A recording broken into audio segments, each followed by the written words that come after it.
బట్టలకు పంచారా? ఎవరికైనా బట్టలు పంచారా? Very good. మన సంఘంలో చాలామంది బట్టలు పంచేవాళ్ళు ఉన్నారు. అది ఉపవాసం.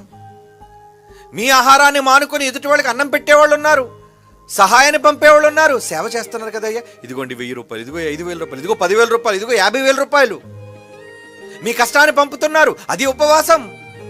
అంతేగాని మీరు తిండి మానేసి మధ్యాహ్నంది రాత్రిది కలిపి మరుసటి రోజు ఉదయాన్ని గట్టిగా 3 పూటలది దంచి కొట్టడం కాదు, భోజనం చేయటం కాదు. ఇంకేముంది ఉపవాసం అంటే? ఈరోజు ప్రపంచమంతా ఉపవాసం అనే దాన్ని, పాత ఉపవాసంతో పాత నిబంధనలో వాళ్ళు చేసేదాన్ని దీన్ని జోడించి వాళ్ళు ఎలా కలిపి మానేశారో చూసారా?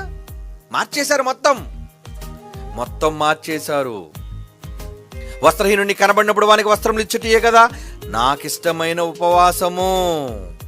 అంటే ఉపవాసములు ఎన్ని రకాలు చెప్పాడు, ఇది మీరు విన్నారు చాలాసార్లు. కాబట్టి ఇప్పుడు యేసుప్రభు వారి దగ్గరకు వచ్చి వాళ్ళు అడుగుతున్నారు, ఏమని అడుగుతున్నారు? నీ శిష్యులు ఎందుకు ఉపవాసం చేయరు? మేము తరచుగా చేస్తున్నాం. పెండ్లి కుమారుడు ఉన్నాడయ్యా, ఇప్పుడు ఎందుకు ఉపవాసం చేయాలి? ఇప్పుడు ఏం వాళ్ళు భోజనం మానేవలసిన అవసరం లేదు. హ్యాపీ, కమాన్ భోజనం చేద్దాం అందరం విని. ఆయన వెళ్ళిపోయే ముందు కూడా మంచి భోజనం పెట్టాడు. ఆయన ప్రభురాత్రి భోజనం, విందు అన్నీ పెట్టాడు మేడగదిలో.